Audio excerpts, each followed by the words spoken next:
दोस्तों नमस्कार, एक बार फिर से स्वागत है आपके अपने यूट्यूब चैनल देव जीके ट्रिक्स में। तो दोस्तों हम यहाँ पर पॉलिटी का टेस्ट लगाने वाले हैं, जो कि देख सकते हैं ये आपकी तीसरी क्लास है और प्ले लिस्ट बना दी गई है जहाँ पर ये जो क्लासें दी जा रही हैं इसमें से नए क्वेश्चन भी हैं और ज़्यादा क्वेश्चन हैं। इसके पहले हमने प्रीवियस ईयर क्वेश्चन सॉल्व करा दिया था, तो प्रीवियस ईयर क्वेश्चन की अलग प्ले लिस्ट है, लेकिन ये न्यू सीरीज आपकी स्टार्ट की गई है। ठीक है, चलिए गुड इवनिंग सभी को, गुड इवनिंग सभी को, गुड इवनिंग सभी। साथ ही दोस्तों वीडियो एग्जाम की बेहतर तैयारी करने के लिए आप लोग हमारे ऐप से जुड़ सकते हैं। ऐप का नाम है देव जीके ट्रिक, प्ले स्टोर में है, डाउनलोड करके यहाँ पर देख सकते हैं उत्तर प्रदेश की ऐसी पीडीएफ आपकी है जो एक बार आप पढ़ लेंगे तो पूरे के पूरे क्वेश्चन जो आपके हैं वो ऑब्जेक्टिव इसमें से लगा सकते हैं। हर एक चीज़ यहाँ पर आपको दिया गया है। अगर आप लोग जीके की पीडीएफ लेना चाहते हैं तो जीके में भी दोस्तों देख सकते हैं कि आपकी कितनी बेहतर से बेहतर आपकी यहाँ पर पीडीएफ आपकी कंप्लीट की गई है और काफ़ी अच्छे से हर एक टॉपिक आपका दिया गया है ना। देख सकते हैं कि जीके वाले में आप लोगों के लिए इतिहास के दोस्तों 700 प्रश्न है, भूगोल के 500 प्रश्न है, संविधान के 500 प्रश्न और यहाँ पर मिक्स जीके जो कि आपको अभी हमने दिखाया ये आपके 1000 प्रश्न है ना, जो कि आपके वन लाइनर में है। और प्रैक्टिस के लिए यहाँ पर हिस्ट्री के 250 ऑब्जेक्टिव क्वेश्चन, पॉलिटी के 250 ऑब्जेक्टिव कह सकते हैं प्रश्न आपके हैं, ज्योग्राफी के ऑब्जेक्टिव क्वेश्चन है, 10 प्रैक्टिस सेट होंगे जो कि आपके जिसमें से 50 क्वेश्चन आपके होते हैं, तो 250 समझिए कि आपका 10 प्रैक्टिस सेट भी आपको दिए गए हैं। यहाँ पर आपका स्टैटिक जीके और थ्योरी भी आपको इसी में आपको दी जा रही है। तो दोस्तों आप लोग यहाँ पर हमारी जो वीडियो एग्जाम के कोर्स हैं, जहाँ पर कंप्लीट हिंदी का कोर्स भी है जिसे आप लोग मात्र 99 रुपये में ले सकते हैं। बहुत कुछ यहाँ पर आपको दिया गया है हिंदी में और ऑब्जेक्टिव क्वेश्चन भी हैं। यहाँ पर देख सकते हैं सामान्य ज्ञान जिसमें से 5000 क्वेश्चन लगभग आपके हैं, इसी में वन लाइनर भी हैं और आपका प्रैक्टिस के लिए आपके ऑब्जेक्टिव भी रखे गए हैं। और यहाँ पर यूपी जी के दोस्तों देख सकते हैं कंप्लीट यूपी जी के, जिसमें आपको यहाँ पर थ्योरी भी होगी और आपके यहाँ पर कह सकते हैं ऑब्जेक्टिव क्वेश्चन भी यहाँ पर हैं। और इतना अगर आप पढ़ लेते हैं तो दोस्तों काफ़ी अच्छा आपका स्कोर यहाँ पर हो सकता है। बहुत ही कम आपके रेट रखी गई दोस्तों और पीडीएफ में कंटेंट बहुत ज़्यादा है, तो आप लोग हमारे ऐप से जुड़ सकते हैं, डाउनलोड कर सकते हैं, ठीक है, और बेहतर तैयारी कर सकते हैं। चलिए पहला क्वेश्चन देखिए आपके सामने दिया गया है, कह रहा है संविधान के किस भाग को भारत का मैग्ना कार्टा कहा जाता है। इस क्वेश्चन को हमने कल की क्लास में भी पढ़ाया था और आज की क्लास में भी आपको पढ़ा दे रहे हैं। तो चलिए यहाँ पर जवाब दीजिए, इसका आंसर जो बनेगा वो राइट इनमें से क्या हो जाएगा। सभी का जवाब आना चाहिए भाई, कल हमने यहाँ पर से पढ़ा भी दिया था। चलिए देखिए यहाँ पर आंसर आ गया है, ऑप्शन यहाँ पर बनेगा क्या, यहाँ पर सी नंबर है भाग थर्ड, है ना। क्या हो जाएगा, भाग थर्ड जो आपका है ये संविधान का मैग्ना कार्टा कहा जाता है। ऑप्शन बनेगा आपका सी नंबर है, राइट हो जाएगा। अगर पूछे कितने आर्टिकल से कितने आर्टिकल, तो आप कहेंगे कि आपके 12 से लेके 35 तक जो आपके हैं वो आपके कह सकते हैं कि मूल अधिकार आपके हैं। यहाँ पर अगला क्वेश्चन दिया गया है कि भारतीय संविधान में किस अनुच्छेद के अंतर्गत भारतीयों को मौलिक अधिकार प्रदान किए गए हैं। चलिए यहाँ पर देखिए इसका जो आंसर आपका है राइट क्या हो जाएगा, कह रहा है भारतीय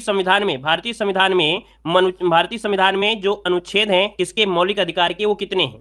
तो अभी देखो हमने बताया कि 12 से लेके 35 तक जो आपके होते हैं ये आपके मौलिक अधिकार है, इसका ऑप्शन बनेगा आपका बी नंबर। आगे बढ़िए, क्वेश्चन दिया गया है कि मौलिक अधिकारों को निलंबन, मतलब जो आपके मौलिक अधिकार है इनको निलंबित कोई कर सकता है क्या, कर सकता है क्या। तो देखो कह रहा है कभी निलंबित नहीं कर सकते हैं, ऐसा नहीं है दोस्तों। यहाँ पर आपातकाल की स्थिति में निलंबित कर दिए जाते हैं, लेकिन आर्टिकल नंबर जो आपका 20 है और 21 है उसमें से सबसे ज्यादा महत्वपूर्ण होता है 21। अगर ऑप्शन में आ जाए 20, 21, 22, 23 तो फिर आपको 21 देना है, लेकिन अगर आपको यहाँ पर जोड़ा में देता है 18, 19, 20, 21, है ना, 20, 21 तब आपको 20, 21 देना है, ठीक है ना। वैसे आपको प्राथमिकता देना है 21 पर। आगे बढ़िए, क्वेश्चन दिया गया है, यहाँ पर दिया गया है कि भारतीय संविधान में वर्णित मूल अधिकार किस देश के मौलिक अधिकारों से प्रेरित हैं। दोस्तों 4 की अगर बात किया जाए तो ऑप्शन बी हो जाएगा आपके अमेरिका के संविधान से आपके प्रेरित है, अर्थात अमेरिका के संविधान से लिया गया है। अगला क्वेश्चन यहाँ पर दिया है कि मौलिक अधिकार की प्रवृत्ति कैसी है। मौलिक अधिकार की प्रवृत्ति जो है वो कैसी है दोस्तों, वाद योग है, अवाद योग है, असंशोधनीय है, इनमें से कोई नहीं।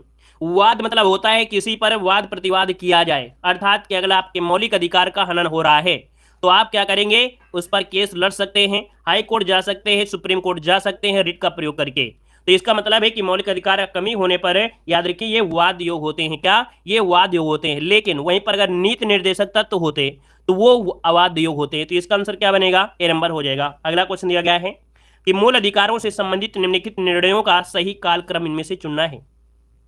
दोस्तों यहाँ पर देखिए, यहाँ पर जो मूल अधिकार है इनका जो सही आपका निर्णय है ना, तो दोस्तों 6 नंबर का जो ऑप्शन बनेगा वो आपका आया था दोस्तों, ये गोपाल जो मद्रास वाला है ना, मद्रास से स्टार्ट करिए। यहाँ पर मद्रास जो राज्य आया था अर्थात एनके गोपाल बना मद्रास, इसके बाद गोलकनाथ आए थे, ठीक है ना, इसके बाद केशवानंद भारती, फिर आके आया मिनरवा। ये आपके हो गए ऑप्शन सी वाला, ऑप्शन बनेगा सी नंबर, स्क्रीनशॉट ले लीजिएगा। अगला क्वेश्चन आपसे यहाँ पर दिया गया है कि किस वाद ने संसद को मौलिक अधिकारों में संशोधन का अधिकार दिया? दोस्तों यहाँ पर देख सकते हैं जो आंसर आपका है केशवानंद भारतीवाद, है ना। इसका जो आंसर आपका है यहाँ पर ए नंबर इसका राइट हो जाएगा। आगे बढ़िए, क्वेश्चन आपसे अगला पूछा गया है, कह रहा आपसे भारत के सर्वोच्च न्यायालय ने संविधान की मूल संरचना का प्रतिपादन निम्नलिखित में से किस मुकदमे में किया था? चलिए, है सब कुछ वही, बस क्या है ना कि क्वेश्चन को घुमाया गया है और आप लोगों के लिए नया बना दिया गया है। चलिए दोस्तों, 8 नंबर का ऑप्शन क्या हो जाएगा? सी नंबर इसका राइट हो जाएगा, नया हो गया और आप लोगों के लिए नया लग रहा होगा, है ना। याद रखिए इसका आंसर आपका सी नंबर है, राइट हो जाएगा। यहाँ पर आगे बढ़िए, क्वेश्चन आपसे अगला पूछा गया है, कह रहे निम्नलिखित कथनों में से कौन सा एक सही नहीं है? कौन सा एक सही नहीं है 9 नंबर में? चलिए, पहला पॉइंट है, कह रहे के मुंशी संविधान की प्रारूप समिति के सदस्य थे, सही है। संविधान सभा द्वारा भारतीय संविधान स्वीकार किया गया, सही है। बलवंत राय मेहता समिति रिपोर्ट 1957 द्वारा पंचायती राज की स्थिति के लिए, सही है। संविधान में वर्णित मूल अधिकारों के संरक्षक भारत के राष्ट्रपति होते हैं, तो यह भारत के राष्ट्रपति नहीं होते हैं। तो ये बताइएगा मूल अधिकार का जो संरक्षक होता है वो कौन होता है? मूल अधिकार का जो संरक्षक होता है वो होता कौन है? तो आप कहेंगे जो सुप्रीम कोर्ट होता है, सुप्रीम कोर्ट ये होता है मौलिक अधिकार की रक्षा करता है। दोस्तों याद रखिएगा, ठीक है। आगे बढ़िए, क्वेश्चन दिया गया है, कह रहे हैं भारतीय संविधान या संविधान के अंतर्गत मूल अधिकारों का संरक्षण करता कौन है? तो दोस्तों यहाँ पर देख सकते हैं ऑप्शन में आपका सी नंबर सर्वोच्च न्यायालय। क्या हो जाएगा? सर्वोच्च न्यायालय इसका जो आंसर है यहाँ पर राइट हो जाएगा, सर्वोच्च न्यायालय। आगे बढ़िए, क्वेश्चन दिया गया है कि निम्नलिखित में से किसको संविधान द्वारा प्राप्त मौलिक अधिकारों को लागू करने की शक्ति दी गई है? तो दोस्तों ये बताइएगा कि संविधान द्वारा प्राप्त जो मौलिक अधिकार हैं इनके अधिकारों को लागू करने की जो शक्ति है वो दोस्तों सर्वोच्च न्यायालय एवं उच्च न्यायालय को प्राप्त है। दोस्तों इसका ऑप्शन जो बनेगा यहाँ पर आपका डी नंबर हो जाएगा। आगे बढ़िए, क्वेश्चन दिया गया है कि भारतीय संविधान के अनुच्छेद 13 का मुख्य उद्देश्य निम्नलिखित में से किसके संदर्भ में संविधान की सर्वोच्चता सुनिश्चित करता है? तो संविधान की सर्वोच्चता दोस्तों कैसे पता करेंगे? तो यहाँ पर दोस्तों याद रखिएगा जो आपके मौलिक अधिकार है कहीं ना कहीं, है ना, यहाँ पर 13 नंबर का ऑप्शन, जो 12 नंबर का ऑप्शन है वो भी हो जाए मौलिक अधिकार। ये आपके क्या करते हैं? संविधान की सर्वोच्चता सुनिश्चित करते हैं, ये आर्टिकल 13 के मुख्य उद्देश्य के अनुसार।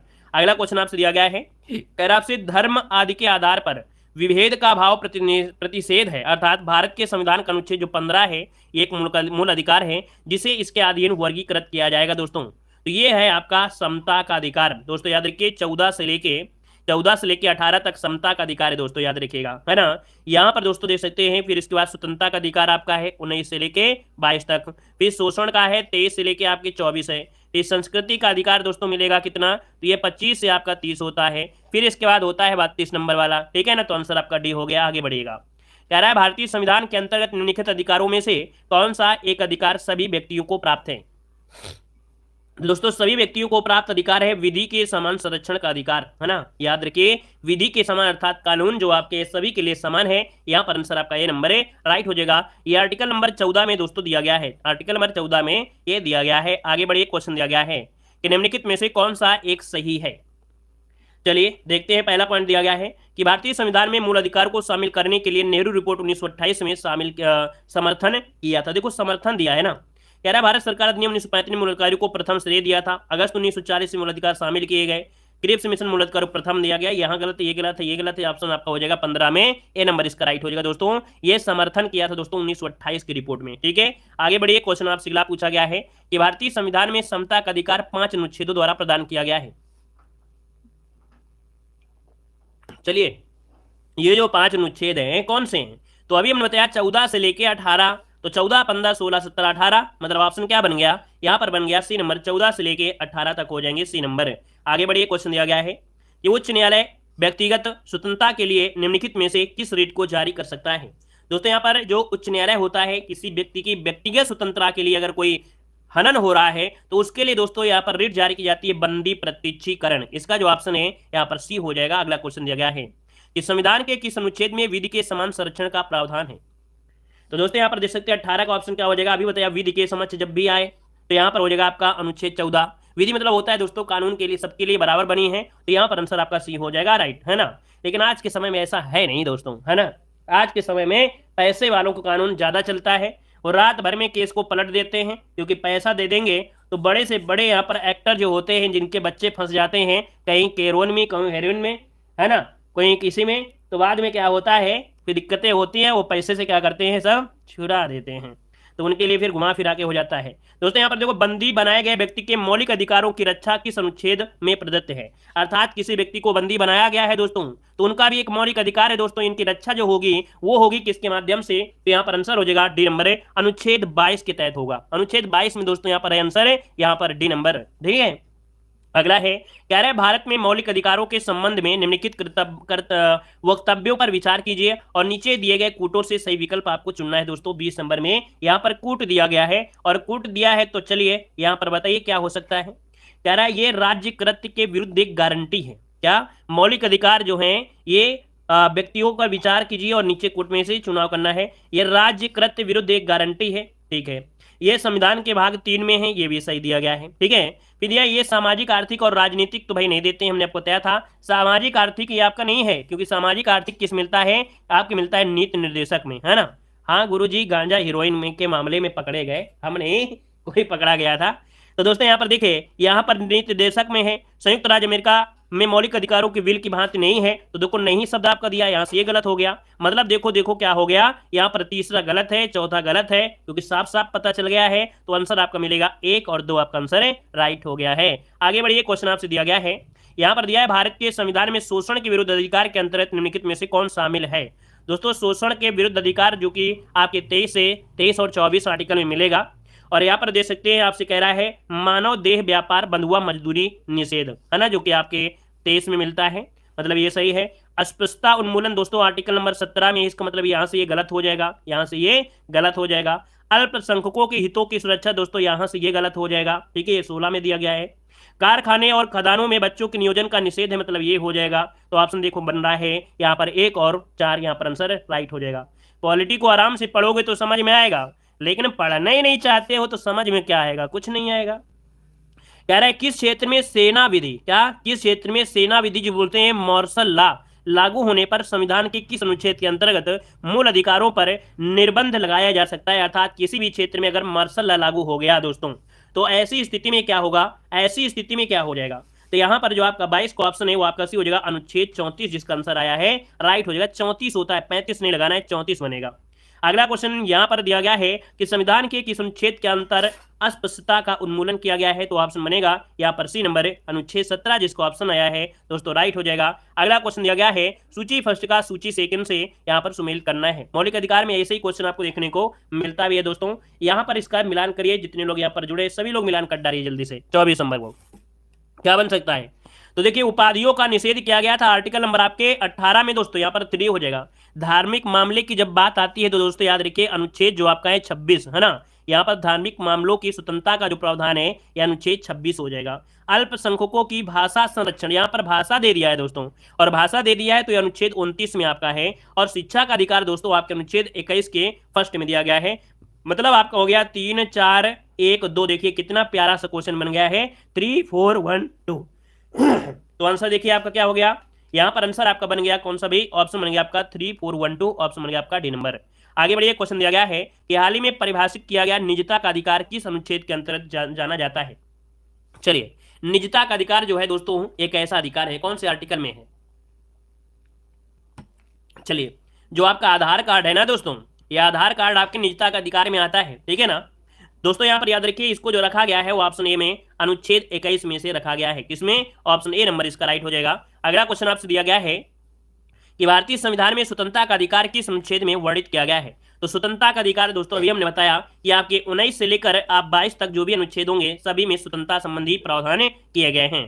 आगे बढ़िए, क्वेश्चन आपसे अगला पूछा गया है कि निम्नलिखित में से किस अनुच्छेद में वर्णित है कि मूल अधिकारों को राष्ट्रपति द्वारा निलंबित किया जा सकता है।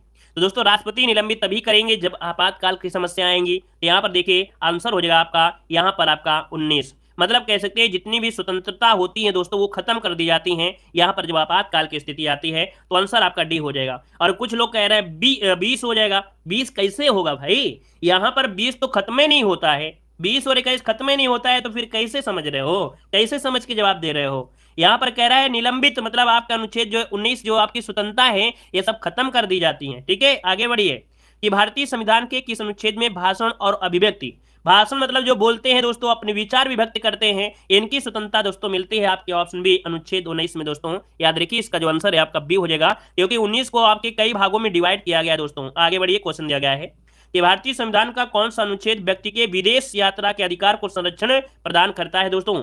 विदेश यात्रा के अधिकार को दोस्तों, ये अधिकार को यहां पर आंसर बनेगा बी, अनुच्छेद 19, क्योंकि स्वतंत्रता है क्या, घूमने की स्वतंत्रता दी गई दोस्तों। यहां पर आंसर आपका बी नंबर है, राइट हो जाएगा। और आगे बढ़िए, क्वेश्चन आपसे अगला पूछा गया है, यहां पर दिया है उच्चतम न्यायालय की व्यवस्था के अनुसार निजी भवनों के ऊपर झंडे फहराने का अधिकार जो है वो प्रत्येक नागरिक का मौलिक अधिकार है दोस्तों। ये आपका जो है किसमें जोड़ा गया है? चलिए दोस्तों, यहाँ पर जो क्वेश्चन नंबर आपका 30 है, इसका ऑप्शन भी हो जाएगा संविधान के अनुच्छेद 19 के फर्स्ट के का में दोस्तों। ठीक है, फर्स्ट के का में ये आप लोगों को अधिकार मिला है दोस्तों, 2004 में मिला है। इसके पहले दोस्तों आप लोग अपने घर में झंडा नहीं फहरा सकते थे। कोई एक सम्मानित व्यक्ति जो होगा वही झंडा फहरा सकता था, जैसे कोई कॉलेज हो गया, कहीं हो गया। आप जब छोटे रहते होंगे तो आप लोग देखते होंगे, जब 2002 की बात हम कर रहे हैं, 2002 2004 के पहले की बात कर रहे हैं। आप लोगों में से कोई होगा, क्योंकि वीडियो एग्जाम में काफी ओल्ड से ओल्ड लोग होंगे, तो यहाँ पर पढ़े होंगे, तो उनके स्कूल में कोई सम्मानित व्यक्ति को बुलाया जाता है, प्रधान होता था गांव का या कोई भी होता था, सबके अधिकार नहीं दिया गया था। लेकिन आप सबको अधिकार दोस्तों यहाँ पर मिल गया है। 2000 देख सकते हैं 22 में तो हर घर तिरंगा, ये सबको अधिकार दोस्तों दिया है, 2004 से अधिकार मिला है। आगे बढ़िए, क्वेश्चन आपसे अगला पूछा गया है, यहां पर देखो दिया गया है क्या दिया है, भारतीय गणराज्य के संविधान का कौन सा अनुच्छेद व्यक्ति के प्राण एवं दैहिक स्वतंत्रता के संरक्षण से संबंधित है दोस्तों? यहां पर जवाब देना है, यहां पर आंसर क्या हो जाएगा? चलिए 31 की अगर बात करें दोस्तों, ऑप्शन यहां पर भी हो जाएगा अनुच्छेद यहां पर 21, इसका आंसर राइट हो जाएगा। ठीक है, चलिए कुछ कह रहे हैं सर जी हम 2004 में तो थे ही नहीं। देखो यहाँ पर आंसर आपका हो गया क्या, यहाँ पर बी नंबर इसका राइट हो जाएगा कि किसी व्यक्ति के प्राण और दैहिक स्वतंत्रता का जो संरक्षण मिलेगा वो आर्टिकल नंबर आपके 21 से मिलेगा। अगला क्वेश्चन आपसे दिया गया है कि भारत में अस्पृश्यता का निवारण निम्नलिखित में से किन उपायों द्वारा किया जा सकता है? दोस्तों यहाँ पर 32 की अगर बात करें दोस्तों, अस्पृश्यता का निवारण दिया गया है तो कैसे कर सकते हैं? तो आप कहेंगे सर कानून बना दीजिए तो समस्या सॉल्व हो जाएगी। और भी समस्या क्या है, शिक्षा की उन्नति कर दीजिए तो भी समस्या का सोल्यूशन मिल सकता है। यहां पर है जन जागरण के द्वारा दोस्तों, इससे भी समस्या हो सकती है। नौकरी में प्रवेश दिलाकर भाई कहीं अस्पृश्यता नहीं हो सकता है। यहां पर इसका जो 32 का ऑप्शन है वो आपका 1 2 3 इसका आंसर है, आपका राइट हो जाएगा दोस्तों। ठीक है, यहां पर आगे बढ़िए, क्वेश्चन आपसे अगला पूछा गया है, कह रहे संपत्ति के मौलिक अधिकार को कब समाप्त किया गया था? यहां पर देखिए कह रहे हैं संपत्ति के मौलिक अधिकार को जो समाप्त किया गया दोस्तों, याद रखिए 44वें संविधान संशोधन जो कि 1978 में था, यहां से हटाया गया और इसे फेंक दिया गया 300 के का में दोस्तों, फेंक दिया गया 300 के आगे फर्स्ट में फेंक दिया गया था, तो वहां पर ऐड कर दिया गया है। आगे बढ़िए, क्वेश्चन दिया गया है कि भारतीय संविधान का या भारतीय संविधान द्वारा प्रदत्त निम्नलिखित में से कौन सा अधिकार गैर नागरिकों को भी उपलब्ध है? अर्थात जो आपके भारत के भी नहीं है, जो भारत के नहीं है उनको भी यहां पर अधिकार दिया है कुछ मौलिक अधिकारों में दोस्तों। तो यहां पर देखिए 34 नंबर में यहां पर दिया है, अभिव्यक्ति की नहीं है दोस्तों, है ना, यहां पर है संवैधानिक निराकरण की अधिकार दोस्तों, इनको दिया गया है। क्या संपत्ति अर्जित नहीं होगा, यहां पर संवैधानिक निराकरण का अधिकार दोस्तों, यहां पर आंसर आपका डी नंबर है, राइट हो जाएगा। आगे बढ़िए, क्वेश्चन दिया गया है निम्नलिखित में से कौन सा मूल अधिकार भारतीय संविधान में गैर नागरिकों को नहीं दिया गया है? अब इसमें क्या पूछा गया है, नहीं दिया गया है, पहले था दिया, इसमें नहीं है। तो देखिए क्या नहीं दिया गया है दोस्तों, यहाँ पर सूचना का अधिकार दोस्तों, यहाँ पर आंसर है, यहाँ पर सी नंबर है, राइट हो जाएगा। आगे बढ़िए, क्वेश्चन आपसे अगला पूछा गया है कि निम्नलिखित में से कौन सा या कौन निम्नलिखित में से कौन कृत्य संविधान के अनुच्छेद 21 के दायरे में नहीं आता है? तो आर्टिकल नंबर 21 के दायरे में दोस्तों कौन सा नहीं आता है, देख लीजिएगा। यहां पर आपसे कह रहा है एक चिकित्सक द्वारा घायल को चिकित्सीय सहायता मिले, ये तो आपको मिलेगा। यहाँ पर कार्यस्थल पर महिलाओं का लैंगिक उत्पीड़न हो रहा है, तो इसमें भी आपको कह सकते हैं कि ये इसमें आएगा। पानी की गुणवत्ता को दूषित करना, ये भी आएगा। लेकिन मृत्युदंड दोस्तों, यहाँ पर 36 का ऑप्शन डी मृत्युदंड दोस्तों आपके अनुच्छेद 21 में नहीं आता है। आगे बढ़िए, क्वेश्चन आपसे अगला पूछा गया है, यहां पर आगे बढ़ते क्वेश्चन आपसे अगला पूछा गया, उन मौलिक अधिकारों का चयन कीजिए जो भारतीय नागरिकों को प्राप्त है परंतु गैर नागरिकों को नहीं। तो भारतीय नागरिकों को क्या क्या प्राप्त है दोस्तों, तो यहां पर देखिए भाषण और अभिव्यक्ति की स्वतंत्रता प्राप्त है। ठीक है, कॉमन चीज निकालना है। फिर दूसरा पॉइंट दिया है कानून के समझ समानता दोस्तों, ये तो आपके भारतीयों को भी है और गैर भारतीयों को भी है। ठीक है, भारतीयों को भी है और गैर भारतीयों को भी है, तो यहां पर बी तो आपका होगा नहीं, फर्स्ट हो जाएगा क्योंकि यह भारतीय नागरिकों की बात हो रही है। इसके बाद दिया गया है अल्पसंख्यकों के अधिकार, अल्पसंख्यकों के जो अधिकार है दोस्तों, अल्पसंख्यकों के जो अधिकार हैं ये आपके भारतीय लोगों को प्राप्त है दोस्तों।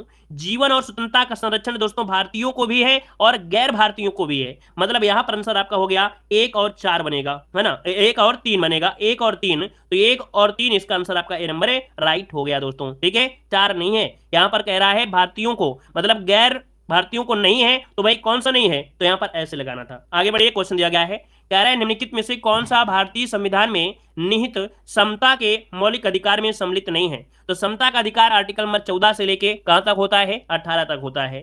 तो यहाँ पर 38 की अगर बात किया जाए दोस्तों, तो यहाँ पर देखिए आर्थिक समानता। ये आर्थिक समानता हमने बताया था कि आर्थिक मतलब जो पैसे से रिलेटेड होता है, ये दोस्तों आपके नीति निर्देशक तत्व में होता है, या आपके समता में अर्थात मौलिक अधिकार में नहीं है। तो ऑप्शन डी हो जाएगा। अगला क्वेश्चन दिया गया है, सूची फर्स्ट को सूची सेकंड से यहाँ पर सुमेलित करना है।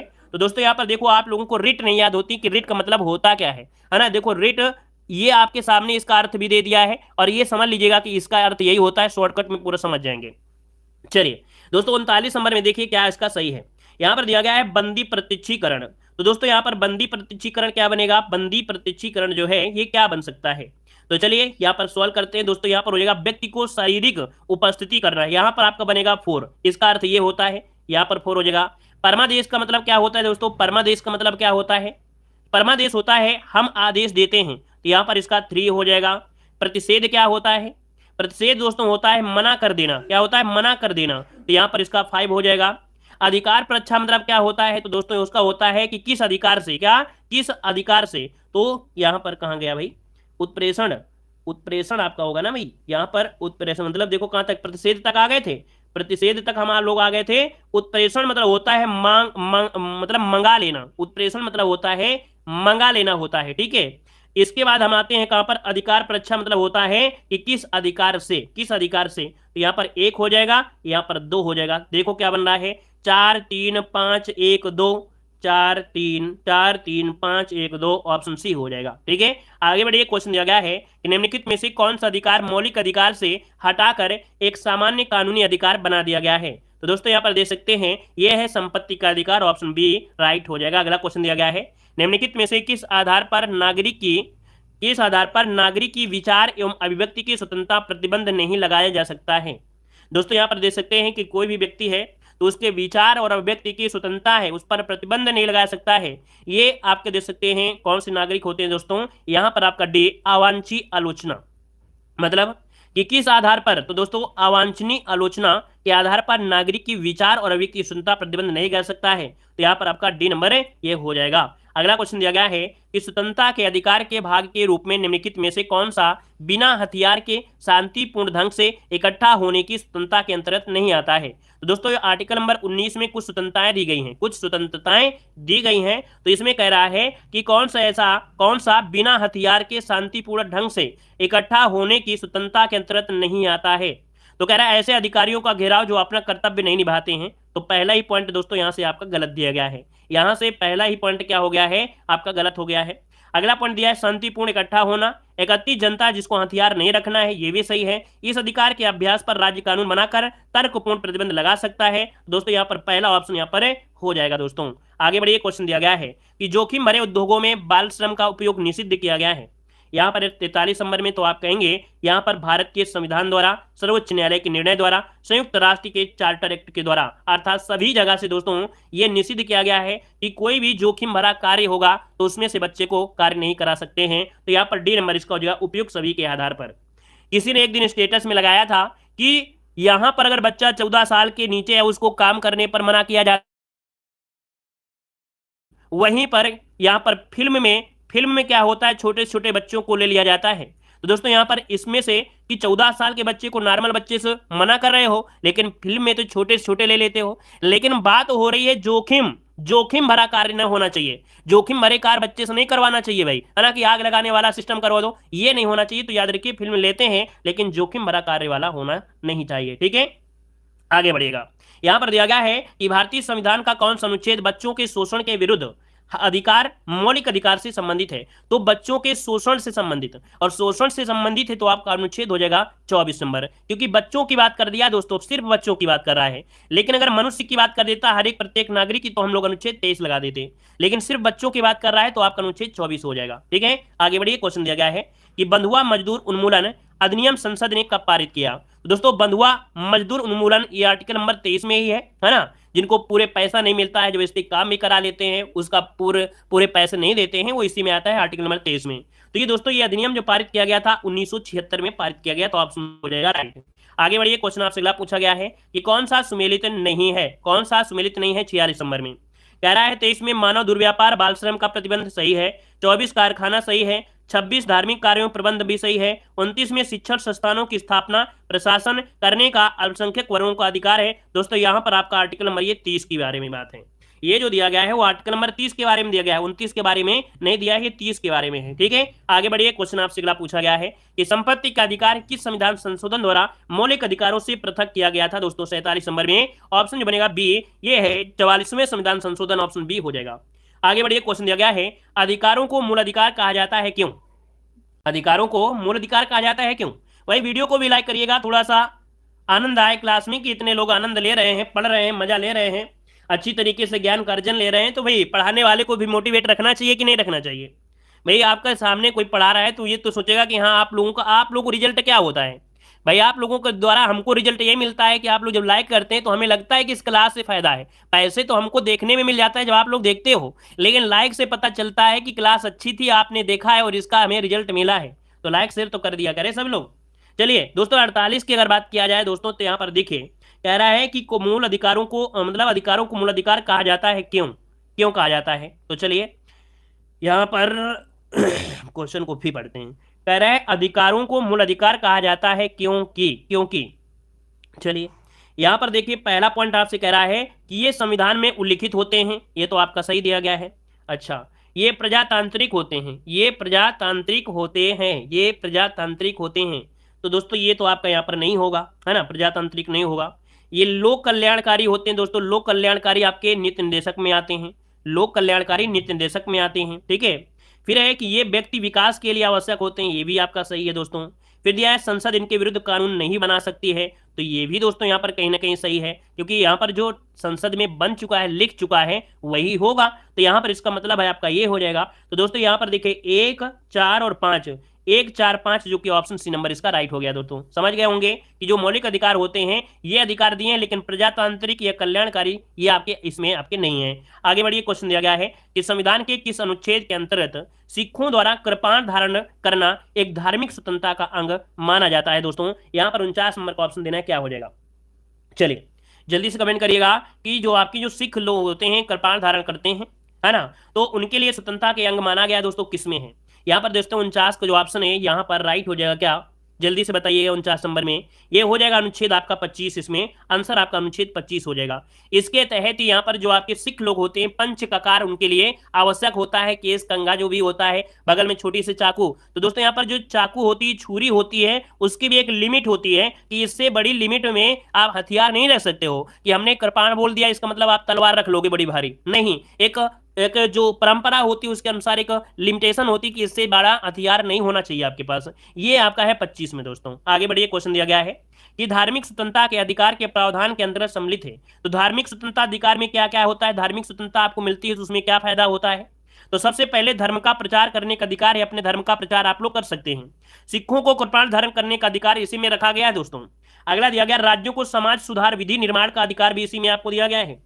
फिर दिया गया है धार्मिक निकायों का लोगों का धर्म परिवर्तन कराने का अधिकार। दोस्तों यहाँ पर आपको नहीं मिलेगा कि धर्म परिवर्तन आपको कराने लगेंगे, तो ये नहीं मिलेगा दोस्तों। ऑप्शन देखिए आपका ये नंबर राइट हो गया है। आगे बढ़िए, क्वेश्चन दिया गया है कि भारतीय संविधान का कौन सा अनुच्छेद अल्पसंख्यकों को अपनी पसंद के शिक्षा संस्थाओं को स्थापित और संचालित करने का अधिकार संरक्षण प्रदान किया गया है? तो दोस्तों ये अभी हमने बताया था कि आर्टिकल नंबर ये 30 में है कि जो आपके अल्पसंख्यक लोग हैं वो अपनी पसंद के, अपनी भाषा के अनुसार, है ना, ये एक शिक्षा संस्थान खोल सकते हैं। आंसर आपका बनेगा डी नंबर। आगे बढ़िए, क्वेश्चन दिया गया है कि भारत में रहने वाला ब्रिटिश नागरिक दावा नहीं कर सकता है। भारत में रहने वाला ब्रिटिश नागरिक दावा नहीं कर सकता है क्या? मतलब भारत में अगर कोई ब्रिटिश नागरिक रह रहा है तो दोस्तों क्या दावा नहीं कर सकता है? तो चलिए पहला पॉइंट दिया है व्यापार और व्यवसाय की स्वतंत्रता का अधिकार। दोस्तों इनको नहीं दिया गया है। क्योंकि अगर दोस्तों याद रखिएगा कि अगर इनको व्यापार की छूट दे दी गई तो दोबारा से भारत भी गुलाम हो जाएगा, अपनी ईस्ट इंडिया कंपनी जैसी कंपनियां फिर स्थापित करेगा। इसलिए इनको कोई भी व्यापार करने की स्वतंत्रता नहीं दी गई है कि व्यापार करिए। हाँ, एक प्रकार से सरकार को आप फंडिंग दीजिए, फंडिंग से वो कंपनियां चलाएंगे और कंपनियों से उनको फायदा होगा, ये हो सकता है। तो याद रखिए पहला ऑप्शन यहां से गलत हो गया। विधि की समझ क्षमता, धर्म की स्वतंत्रता, जीवन व्यक्तिगत की, ये जरूर मिल जाएंगे इनको। आगे बढ़िए, क्वेश्चन आपसे दिया गया है कह रहा है प्रत्यक्ष बंदीकरण अधिनियम के अंतर्गत एक व्यक्ति बिना मुकदमा चलाए बंदी बनाया जा सकता है। तो दोस्तों यहाँ पर प्रत्यक्ष बंदीकरण अधिनियम के अंतर्गत एक व्यक्ति बिना मुकदमा चलाए बंदी बनाया जा सकता है दोस्तों, कितने दिनों तक के लिए, कितने माह के लिए। तो दोस्तों यहाँ पर 53 को ऑप्शन बी हो जाएगा आपके, 3 माह के लिए दोस्तों उसको बंदी बनाया जा सकता है। ठीक है, यहाँ पर आंसर आपका बी हो जाएगा। लेकिन ऐसी समय में अगर शुद्धता नहीं प्राप्त होती, अर्थात वो ऐसी स्थिति में गलत साबित होता है तो कोई बात नहीं, नहीं होता है तो उसे छोड़ा जाएगा। यहाँ पर 3 माह से ज्यादा नहीं रख सकते हैं। आगे बढ़िए, क्वेश्चन दिया गया है निम्नलिखित अधिकारों में से कौन सा अधिकार अनुच्छेद 19 के फर्स्ट के घा को, है ना, घा को अनुच्छेद 21 से मिलाकर पढ़ने पर प्राप्त होता है। मतलब दोस्तों ये दिया गया है कि जो अनुच्छेद 21 का फर्स्ट घा है इसको 21 से मिलाकर पढ़ने पर ये प्राप्त होगा। मतलब यहां पर फायदा मिलेगा, एकांतता का अधिकार दोस्तों इसे दिया जाता है। क्या बोला जाता है इसे? एकांतता का अधिकार इसे कहा जाता है दोस्तों। इसका ऑप्शन सी नंबर है राइट हो जाएगा। अगला क्वेश्चन आपसे यहाँ पर दिया गया है, कह रहा है भारतीय संविधान के अनुच्छेद 25 में प्रयुक्त हिंदू शब्द किससे सम्मिलित नहीं करता है। मतलब जो अनुच्छेद 25 है उसमें हिंदू शब्द एक दिया गया है, ये किससे सम्मिलित नहीं करता है। दोस्तों हिंदू शब्द दोस्तों याद रखिएगा कि आपके बौद्धों को है, जैनियों को कहा जाता है, सिखों को, लेकिन पारसियों को हिंदू के अंतर्गत नहीं रखा जाता है दोस्तों। ये आर्टिकल नंबर आपका 25 कहता है। आगे बढ़िए, क्वेश्चन आपसे अगला पूछा गया है कि 6 वर्ष की आयु से 14 वर्ष की आयु के बीच सभी शिशुओं को शिक्षा का अधिकार है। तो 6 से 14 वर्ष दिया गया है, तो आप कहेंगे सर ये मूल अधिकार है और ये आर्टिकल नंबर 21 में आपको दिया गया अधिकार है ना। यहाँ पर आंसर आपका बी नंबर है राइट हो जाएगा। आगे बढ़िए, क्वेश्चन दिया गया है कि भारतीय संविधान मान्यता देता है, भारतीय संविधान मान्यता देता है दोस्तों, तो याद रखिएगा केवल धार्मिक मामलों को, केवल भाषाई आधार पर, धार्मिक और भाषाई, धार्मिक, भाषाई और नृजातीय अल्पसंख्यक। तो नृजात की कोई मतलब नहीं है, दो ही चीज की आपकी है, धार्मिक और भाषाई अल्पसंख्यकों को देता है दोस्तों। तो याद रखिए यहाँ पर आंसर आपका सी हो जाएगा, धार्मिक और भाषाई अल्पसंख्यक हो जाएगा, ऑप्शन सी हो जाएगा। अगला क्वेश्चन आपके सामने आ गया है कि भारतीय संविधान के किस अनुच्छेदों में राज्य के नीति निर्देशक तत्वों का उल्लेख करता है। दोस्तों यहाँ पर क्वेश्चन नंबर आपका आ गया 1, जो कि आपके राज्य के नीति निर्देशक सिद्धांतों से यहाँ पर लिया गया है। तो क्वेश्चन नंबर 1 का जो आपको जवाब देना है वो आपको कमेंट बॉक्स में कमेंट करना है, और आप लोगों को होमवर्क में ये आपको दिया जा रहा है दोस्तों, तो आप लोग इसका जवाब कमेंट बॉक्स में कमेंट करिएगा। ठीक है ना, धन्यवाद, जय हिंद, वंदे मातरम।